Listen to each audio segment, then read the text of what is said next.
বলা না বলার জগতে আপনাকে স্বাগত জানাই।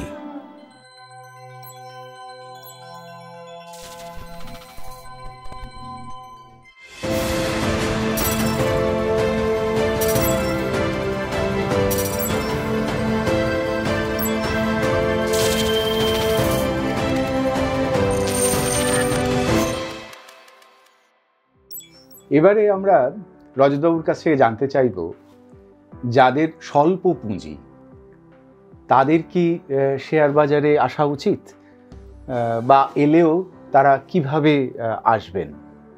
অবশ্যই আসা উচিত, মানে তা নাহলে আসবেন না কেন? কিন্তু আমি স্বল্প পুঁজিটা তো একটা রিলেটিভ টার্ম। কারুর কাছে হয়তো 20 লাখ টাকা নিয়ে এসে আসছেন, কারুর কাছে 10,000 টাকা, যাই হোক আপনার পুঁজি কি সেটা আমরা যেটাকে বলি আমাদের ভাষায় staggered buy and staggered sell. Staggered buy মানে আমার কাছে ধরুন, আমি স্বল্প পুঁজি হিসেবে ধরুন 10,000 টাকাই ধরে নিচ্ছি। 10,000 টাকা নিয়ে আমি প্রথমে এইসব দেখে টেখে করছি। তা আপনার 10,000 টাকাটা একবারে না বিনিয়োগ করে আপনি 10 বারে ছোট ছোট টুকরোতে কিনুন। আচ্ছা, আবার যখন দেখছেন প্রফিট হচ্ছে, সেটাও না পুরোটা একবারে বেচে বেশ চলে গেলাম, হয়তো হলো 4-5 বছর আপনি ওয়েট করেছেন পেয়েছেন।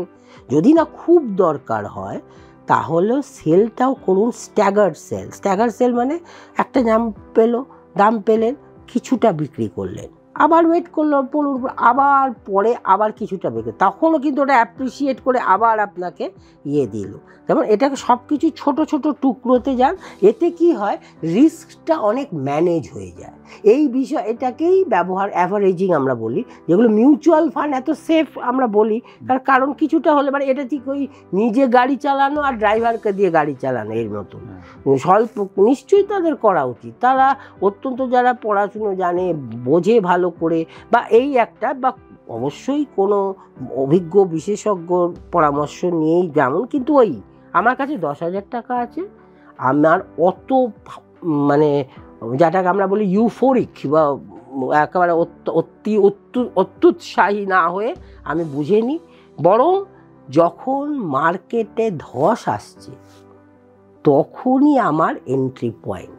ঠিক উল্টো আমরা কি করি সাধারণ, এইখানেই ওই একটা কথা বললাম না, মনস্তত্ত্বের ব্যাপারটা এইখানেই আসে। আমরা সাধারণভাবে এটা সব জায়গায় দেখা যায়, মানে মিউচুয়াল ফান্ডের ক্ষেত্রেও দেখা যায়, ইন্ডিভিজুয়াল ইনভেস্টিংয়ের ক্ষেত্রেও দেখা যায়। যখন খুব শেয়ার বাজার খুব স্ফীতকায়, মানে খুব ইনফ্লেটেড থাকে, প্রচুর উঠে যাচ্ছে, যেমন সেই হিসেবে মানে নিফটি 26,000, সেন্সেক্স চলে যাচ্ছে কত আমার মনে নেই, 80,000, 90, তখন বেশি মানুষ কিনতে থাকে, খুব ভালো। ঠিক উল্টোটা হওয়া উচিত, যখন ধসটা নামছে তখন এন্ট্রি পয়েন্ট। এবার বলে আমি কি করে বুঝবো তার নিচের কতটা তল? ঠিক কথাই, যে বটম আউট কোথায় করবে, না হলেও এই যে পি বললাম না, তখন রিঅ্যাডজাস্ট হয়ে যাচ্ছে মার্কেট, কিন্তু রিঅ্যাডজাস্ট, এটা গণিতের একটা খুব বড়, মানে আলটিমেটলি কি, you can't defy the fundamental law of physics and mathematics. এবার এটা কেন হয় এখনও পৃথিবীর কোনো বড় বিশেষজ্ঞ ম্যাথমেটিশিয়ান বা ফিজিক্স জানে না, কিন্তু এটা হয়। Gravity will ultimately catch on. গ্র্যাভিটিটা শুধু যে ফিজিক্সের জীবনে আমাদের আছে যে একটা কিছু বস্তু ফেললে টেনে নেমে যায়, তো উঠলে ওটাকে নামতে হয়। আমরা বলি মিন রিভার্সন, ওটা আবার ওই জায়গায় একবার ছুঁয়ে আবার যাবে। এটা একটা চক্র, এটা পৃথিবীর সব কিছুতেই হয়, দামের ক্ষেত্রে, ভ্যালুয়েশনের ক্ষেত্রে। তাই যখন এই যে উচিত বলছেন, যে আপনি অপেক্ষা করুন যখন ধস না বিভিন্ন কারণে নামে, তো আর তখনও কিন্তু একসাথে না, যদি ভুল হয় ওই যে বললাম অল্প আপনি দুটো কিনলেন, আবার ওয়েট করলেন, দেখলেন প্রাইসটাকে স্টেবিলাইজ করছে না, আবার একটা সাপোর্ট ভেঙে আবার নামছে, আবার তখন দুটো কিনলেন। এতে কি হচ্ছে, যদি আগে ভুলও করে থাকেন অ্যাভারেজিং হয়ে যাচ্ছে, তাই না? আপনি আর একটু কমে 3টে কিনলেন, যে আপনার কাছে তো 10টা কেনার ক্ষমতা আছে, আরও একটু বসে রইলেন, আর এমন পুঁজিটাই বিনিয়োগ করবেন, সেই পুঁজিটা আগামী 5 বছর ভুলেও আপনার কোনোভাবে দরকার হবে না। আরেকটা কথা খুব প্রয়োজনীয়, লেভারেজ নিয়ে, আমরা বলি ঋণ নিয়ে, বন্ধুর কাছে এই ধার দে, এখন খুব বলে একজন ধার দিল, হ্যাঁ এইসব বন্ধু বান্ধব সব মিলে এই ধার দে, কারোর কাছ থেকে ধার নিয়ে একটা লাগিয়ে দিলাম, হ্যাঁ মুনাফা হলো, তা তোমার ধারটা এখনই দিচ্ছি, এইটাই হয়। তার মানে কি একটা ইমপেশেন্স চলছে সবসময়, একটা হঠাৎ করে এই যে মুনাফা করার ইচ্ছা। আপনার কাছে যদি যে অর্থ রয়েছে তা আপনার অতি প্রয়োজনীয়, যেগুলো আপনার ইমার্জেন্সি এক্সপেন্স আপনার লাগবে, সেইগুলো আপনি সুরক্ষিত রাখুন। তার একটা কিয়দংশ দিয়েই করবেন, যে অংশটা দেবেন সেটা 10,000 হোক, আপনার ক্ষমতা অনুযায়ী 1 লাখ হোক, কিন্তু সেইটা আগামী 5 বছর কোনোভাবেই লাগা সম্ভব নয়। আপনি ভুলে যান ওটাকে। তারপরে দেখবেন যে এই যে হলাম না যে একটা পারিবারিক তথ্য, এইটা কথা হচ্ছে কি করে, how the law of compounding works, কম্পাউন্ডিংটা কিভাবে হয় সেটা একটা লঙ্গার টাইম হরাইজনে খুব স্পষ্টভাবে বোঝা যায় যে কম্পাউন্ডিং কিভাবে হয়ে গেছে। এছাড়া হ্যাঁ, একটা ইনভেস্টার সেন্টিমেন্টের যে বিষয়টা হয় সেটা কিন্তু একটা অর্থনীতি বা ইকোনমিক রিয়ালিটি, আপনার যে দেশ ভারত হোক বা যে দেশেই আছে, সেইটা একটা বিরাটভাবে চাপ সৃষ্টি করতে পারে। সেটাতে ভয় পেয়ে যাওয়ার কিছু না। আপনি যদি জানি বাবা আমার সিরিয়ালে তো সব রেশিওই ভালো, আমার তো ব্যবসা ঠিক চলছে, তাও এত পড়ে যাচ্ছে কেন? হচ্ছে পড়ে কারণ অর্থনৈতিক, বা সেটা লোকাল হতে পারে, গ্লোবালও হতে পারে। আপনার কোম্পানি হয়তো ঠিকঠাকই ব্যবসা করছিল, কিন্তু আপনি তো একা খেলছেন না, এটা মাঠে, এটা বড় একটা দেশের অর্থনীতির বিষয়। তো অর্থনীতিটা যদি একটু গতি হারায় টেম্পোরারিলি, তাহলে সেইটার একটা ইম্প্যাক্ট, মানে নেগেটিভ ইম্প্যাক্ট শেয়ার বাজারে আসতে বাধ্য, শুধু আপনারটা না। তখনই ভয় পেয়ে আপনি ভাবলেন ওই বাবা এ তো আমার লস হয়ে যাচ্ছে, আমি বেচে আবার সেই লসে চলে গেলেন। বা ধরো অল্প মুনাফা ছিল, এই ভয়গুলো সাধারণ মানুষ করে। অল্প মুনাফা মুনাফা কমে যাচ্ছে তো, ওরে বাবা এই তো ক্যাপিটালটা আমি প্রিজার্ভ করে নিলাম, আমি 2% চলে গেলাম, তা না। আপনি চুপ করে বসে থাকুন, আপনি দেখুন, লক্ষ্য, আমি কি বলছি, সমুদ্রের তীরে বসে আপনি লক্ষ্য রাখুন, আপনি দেখুন কি হয়। 4 দিন 5 দিন 6 দিন দেখছেন আবার স্টেবিলাইজ করছে, তখন ওই যে বললাম আবার একটু টুকরো নেবেন, সেইটা কিন্তু আপনার ওইটাকে অ্যাভারেজ করে দিলে, কিন্তু কারণ আপনি আবার আরও কম দামে নিচ্ছেন। এইভাবে নিরন্তর করতে করতে তারপরে ছেড়ে দিন। এরপরে আপনি দেখবেন আপনাকে সাধারণ গণিতের, মানে যেভাবে কম্পাউন্ডিং হয় সেটাতে আপনার মুনাফা হতে বাধ্য। কারণ ভারত একটা প্রগতিশীল দেশ, মাঝে মধ্যে হয়তো অনেক, আমরা যেটা বলি হেডউইন্ড আসে, ঝড় আসে, আসে, চলতে চলতে ওই যে সেটা তো নিরন্তর এগিয়ে যেতে পারে, একটু মানে অগ্রগতির হারটা মাঝে মধ্যে একটু কমে যায়। তা সেইটার একটা বিরাটভাবে ইম্প্যাক্ট আমার মাঝে মধ্যে তো মনে হয় অনেক সময় শেয়ার বাজার হচ্ছে সেই শিশুর মতন, হঠাৎ পড়ে গেল কান্নাকাটি, মানে সবসময় একটা বিরাট বড়, মানে এটার ইম্প্যাক্টটা অনেকটা এক্সপোনেনশিয়াল।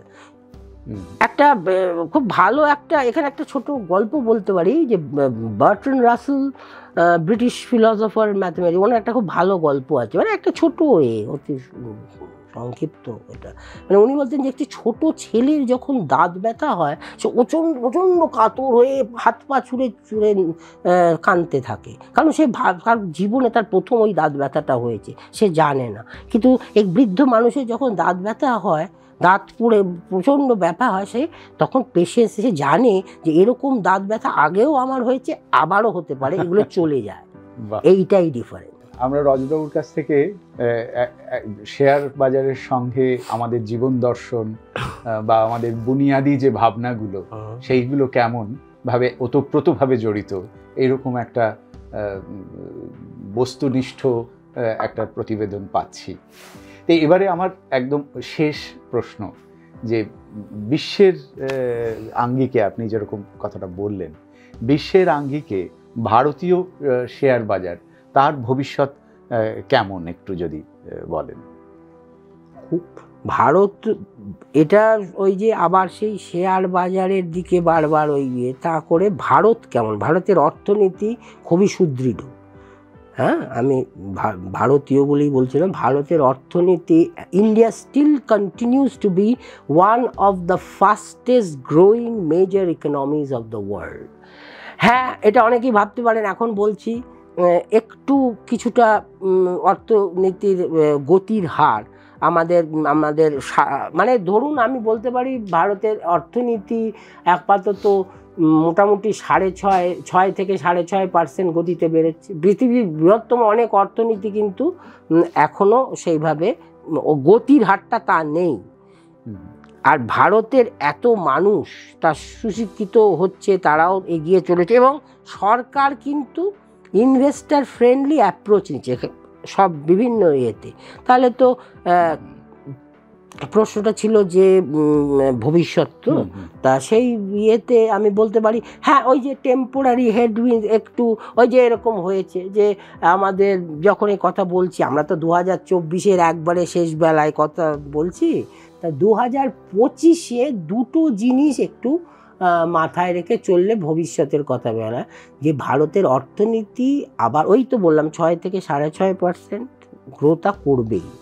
হ্যাঁ, একটা জিনিস হচ্ছে অর্থনীতিতে এখন প্রচুর বিষয়, অর্থনীতিতে আরেকটা বিষয় আছে যেটাকে আমরা বলি ইনফ্লেশন বা মুদ্রাস্ফীতি। ধরুন আপনার অর্থনীতি, দেশের অর্থনীতি আপনার 6.5% রেটে গ্রো করছে, আর আপনার দেশের ইনফ্লেশন, এটা দুটো হয় WPI বা CPI। এবার আমি CPI বলছি, যেটা কনজিউমার প্রাইস ইন্ডেক্স, যেটা আমার আপনার পকেট হয়, তা সেটা হচ্ছে ধরুন 6%। তাহলে কি আপনার মানির ভ্যালু হচ্ছে না? আপনি গ্রো করছেন 6%, আপনি হচ্ছেন 6%, তাহলে আপনি একই জায়গায়। এই চার্লি চ্যাপলিনের একটা বই আছে যে সেই স্নো স্টর্ম হচ্ছে, ও দৌড়চ্ছে কিন্তু একই জায়গায় দাঁড়িয়ে আছে।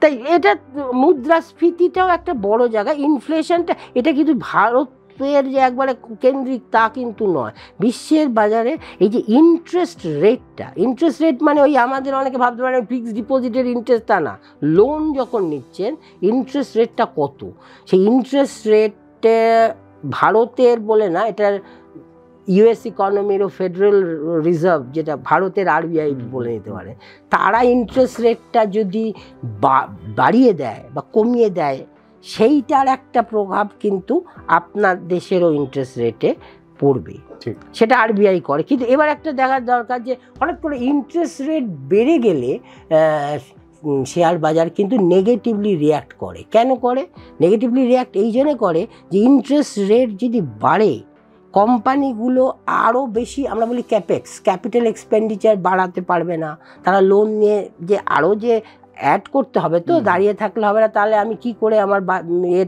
ব্যবসাটাকে বাড়াবো। হাই ইন্টারেস্ট রেট হলে সাধারণ মানুষও ক্ষতিগ্রস্ত হয়, কোম্পানিগুলো ক্ষতিগ্রস্ত হয়, সেইটার একটা ইম্প্যাক্ট শেয়ার বাজারে পড়ে।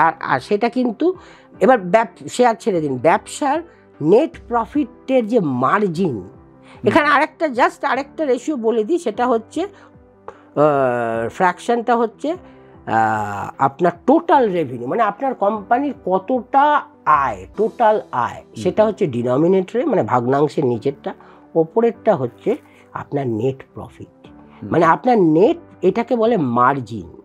তার মানে আপনার নেট প্রফিট মার্জিনটা কত, আর ওপরে যদি এবিট রাখেন, নিচে টোটাল রেভিনিউ রাখেন, রেভিনিউ মানে আয়, এটা কিন্তু মুনাফা না, ঠিক আছে? এটা ক্লিয়ার করে দিলাম, মানে আয়। আমি একটা আমের ব্যবসা করি, আমি আম বেচে কত আয় করলাম, কিন্তু আমটা তো কিনেছিলাম, সেই খরচাটা বাদ না দিয়ে যে আয়টা এবার নিচে রেখে ওপরে ভগ্নাংশে আমি মুনাফাটায় রাখলাম, সেটা কিন্তু প্রফিট আফটার ট্যাক্স নেটটা।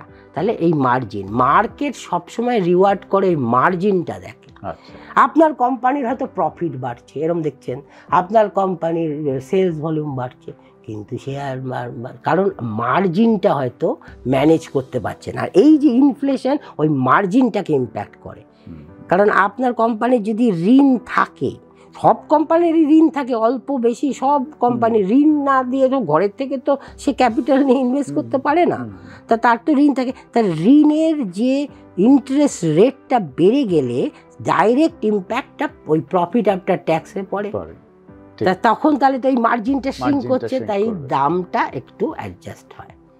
এই জিনিসগুলো নিয়ে এলে কিন্তু আপনি ভবিষ্যতের দিকে তাকিয়ে দেখলে তো ভালোই।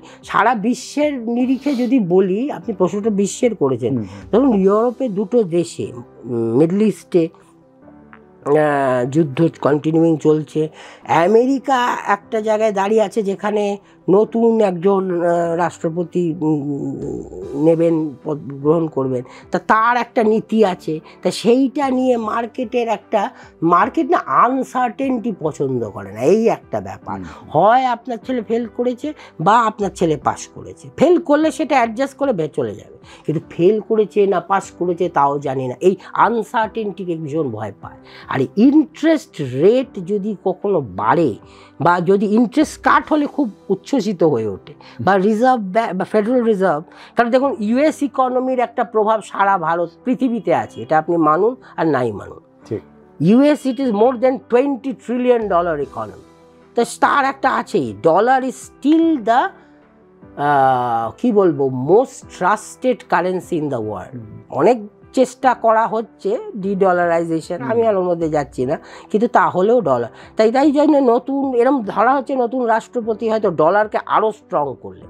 তাহলে ডলার আরও স্ট্রং যদি আমাদের ভারতীয় মুদ্রা বা অন্য কোনো দেশের মুদ্রার তুলনায় আরও স্ট্রং হয়, সেখানে আমদানি রপ্তানির ওপরে একটা চাপ পড়বে। তাই সেই বিভিন্ন কারণ আপনার এর, কিন্তু এটা ওই জন্য বললাম over a longer period of time এটা অ্যাডজাস্ট হয়ে যাবে। আর ওই যে বললাম red is the colour of opportunity, রেডকে ভয় পাওয়ার কিছু নেই। রেড মানে লাল হয়ে যাচ্ছে, পোর্টফোলিও হয়ে যাচ্ছে, চুপচাপ বসে থাকা, ওই তো আপনার তো দরকারই নেই ওই টাকাটা, আপনি ভুলে যান না। যদি এত ব্যাপার আপনার একটু মনে হয় যে ভারী লাগছে অনেকের, তো বাবা আমি কি করে বুঝবো, আবার ইউএস ঢুকিয়ে দিচ্ছে, তাহলে ইউএসের একটা প্রভাব থাকে। ভারত ইউএস এই যে যেমন বলে অনেক সময় যে একটা কথা বলা হয় শুল্ক বা ট্যারিফ, অনেক সময় এখন যখন কথা বলছি মার্কেট তো অনেকটাই পড়েছে ভারতীয় বাজার, আর কারণ একটা ভয় তৈরি হচ্ছে যে ইউএস কি ট্যারিফ লাগিয়ে দেবে ভারতের ওপর, বা ইউএসএ যদি ব্যবসাটা অনেক ভালো হয় তখন তারা কি করে, এই যে বললাম এই যে ফরেন ইনস্টিটিউশনাল ইনভেস্টাররা যে কোনোভাবে মুনাফা বুক করে নেয়, তারা কিন্তু ওই লস করে না, বুক করে তারা ইউএস বন্ডের দিকে চলে, তারা ইউএসএতে ফিরে, আমার বাবা দেশে ফিরে যায়, আমার দেশ তো, কারণ ইউএস ইকোনমি কিন্তু ইজ ডুইং ওয়েল, এটা কিন্তু ফ্যাক্ট।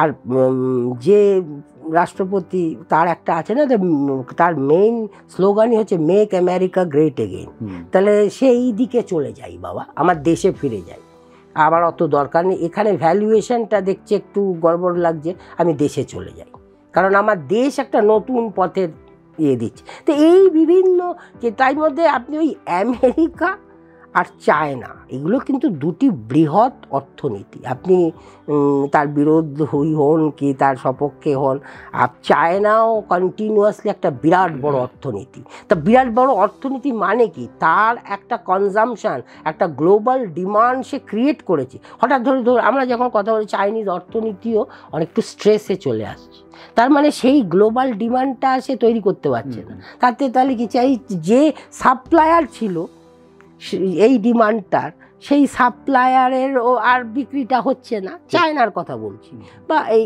আমার কথা হচ্ছে আপনি একটু ইউএস ইকোনমিটাও দেখে নেওয়া ভালো, কারণ ডলারের কি বলবো কম্পেয়ার টু ইউএস ডলার যদি ইন্ডিয়ার কারেন্সি ডেপ্রিসিয়েট করে তখন একটা আমদানি রপ্তানিতে একটা চাপ আসে। আর ভারতীয় অর্থনীতির ক্ষেত্রে একটু গুরুত্বপূর্ণ, তার কারণ এটা হয়তো আমরা অনেকেই জানি না, এটাও একটা না বলা কথা, মানে ভারতকে কিন্তু 80% বেশি তার crude oil requirement has to be imported.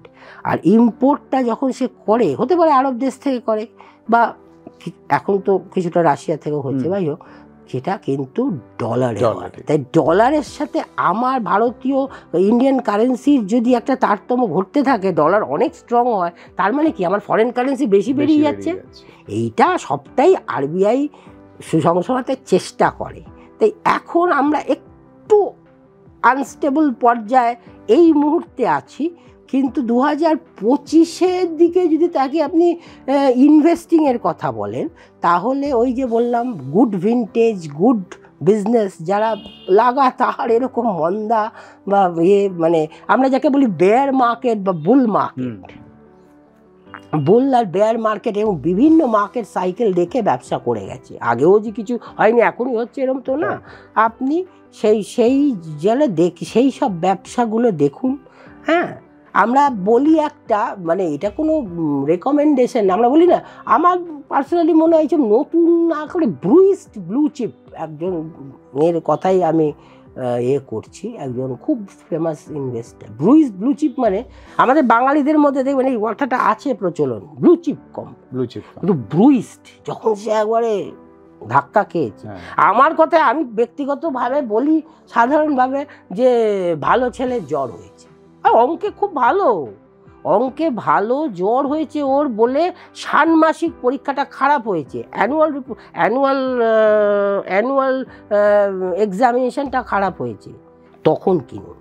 কারণ ও ভালো ছেলে, গণিতের ওপর, গণিতকে ধরছে কি ইতিহাসের ওপর তার ইয়ে আছে, একদিন যেই হবে জ্বর সেরে যাবে, কোনো হয় বা পারিবারিক গণ্ডগোলের জন্য হয়তো হয়েছে, সেই দিন সে ভালো করবে। এবার তখন আপনার না রিটার্নটা আমরা বলি ডিসপ্রপোর্শনেট হবে, এতটা বেশি হবে আপনি ভাবতে পারবেন না। কারণ ওই যে ভালো ছেলের জ্বর হয়েছে, কিন্তু সাধারণ মানুষ ঠিক উল্টোটা করে, যখন জ্বর হয়েছে তখন পালিয়ে যায় ভয়ে, এইটুকু বলতে পারে। তাই ভবিষ্যৎ ভালোই, এটা পজিটিভ থাকা উচিত। আর ওই ছোটো ছোটো টুকরোতে কিনে নিজেকে অ্যাভারেজ করা। কিন্তু একটা আবার লাস্ট বলবো, last but not the least, একদম শেষে এসে বলি, স্টকের ক্ষেত্রে ওই যে রেশিওগুলি আগেই বলেছি সব কিছু বলা হয়েছে, লাস্টে আপনি ওই বিশ্বের স্পেশালি ফোকাস অন ইউএসের দিকে কিন্তু সারা পৃথিবী চেয়ে থাকে, আর চায় না, বললামই। তা আরেকটা হচ্ছে, এবার যখন আপনি যে দেশেই করুন কাজটা, রিজনেবল ভ্যালুয়েশন কথাটা বলুন, প্রাইস বলিনি, রিজনেবল ভ্যালুয়েশন কীভাবে মেট্রিকটা আছে আগেই বলে দিয়েছি, reasonable valuation with a high margin of safety, এইটা ফোকাস করবেন। কারণ আপনার যে আমরা বলি রিস্ক অ্যাপেটাইট, আপনি যতটা ঝুঁকি সহ্য করে নিতে পারবেন, আমি হয়তো পারবো না, আমি হয়তো আরেকটু উইক, তাহলে আপনার মার্জিন অফ সেফটি কতটা সেটা আপনিই ডিসাইড করবেন, অন্য কেউ ডিসাইড করে দিতে পারবে না। কোনো বিশেষজ্ঞ যিনি আছেন তার সাথে কনসাল্ট করতেই পারেন, কিন্তু আপনার কাছে আপনার রিস্ক, অনেকজন হয়তো অনেক বড় রিস্ক নিতে পারে, ঝুঁকি নিতে পারে, তাতে হয়তো তার রিটার্ন বেশি, কিন্তু তাকে দেখে আপনি ঝাঁপিয়ে পড়লেন তা না। আপনার যদি সেই রিজনেবল ভ্যালুয়েশনের কোনো company with a high margin of safety, আপনার মার্জিন অফ সেফটিটা একমাত্র আপনি ডিসাইড করবেন। সেই লাস্টেই আবার ফিরে আসি, বলেছিলাম যে আগে নিজেকে চিনতে হবে, তারপর শেয়ার বাজার, যে আমি ঠিক কী, আমি কতটা পারব, এইটাই ভেবেই শেষ। অনেক ধন্যবাদ রজতবাবুকে, খুব প্রাঞ্জল ভাষায় আমার মনে হয় আমাদেরকে বুঝিয়ে দিলেন যে শেয়ার বাজারটা ঠিক কী, এখানে নিবেশ করতে হলে কি কি জিনিস মাথায় রাখতে হয়। আর যেটা উনি খুব সুন্দরভাবে বললেন যে ভালো ছেলেকে খুঁজে বার করা, ভালো ছেলের যখন জ্বর হয়েছে তখন, মানে যখন বেয়ার মার্কেট, তখন যেন আমরা সেই দিকে তার হাত ছেড়ে না যাই, তখন আমরা সেই দিকে যদি তার দিকে হাত বাড়িয়ে দিই তাহলে সে ভালো ছেলে একদিন উঠে দাঁড়াবেই। এর প্রসঙ্গে আপনাদের কি মনে হচ্ছে আমাদের মতামত জানালে আমরাও উপকৃত হব, এবং আপনারাও কতটা এর থেকে উপকার পেয়েছেন বা আরও কি কি জানতে চান আমাদের মন্তব্যে জানাবেন। এই প্রসঙ্গে একটা গল্প দিয়ে আমরা শেষ করছি, যে এই কথা প্রসঙ্গে যেরকম শুরু হয়েছিল, উনি রানী রাসমণির কথা বললেন, ইস্ট ইন্ডিয়া কোম্পানির কাগজ উনি কিনেছিলেন, যে ইস্ট ইন্ডিয়া কোম্পানি একসময় ভারতবর্ষের মালিক হয়ে উঠেছিল, যে ইস্ট ইন্ডিয়া কোম্পানি থেকে ভারত ক্রমে ব্রিটিশ সাম্রাজ্যের অন্তর্ভুক্ত হয়। কিছুদিন আগে একজন ভারতীয় ব্যবসায়ী শ্রী সঞ্জীব মেহতা সেই ইস্ট ইন্ডিয়া কোম্পানির মালিক হয়েছেন। তিনিও একটু একটু করে নিবেশ করে ইস্ট ইন্ডিয়া কোম্পানির স্বত্ব তিনি অধিকার করেছেন।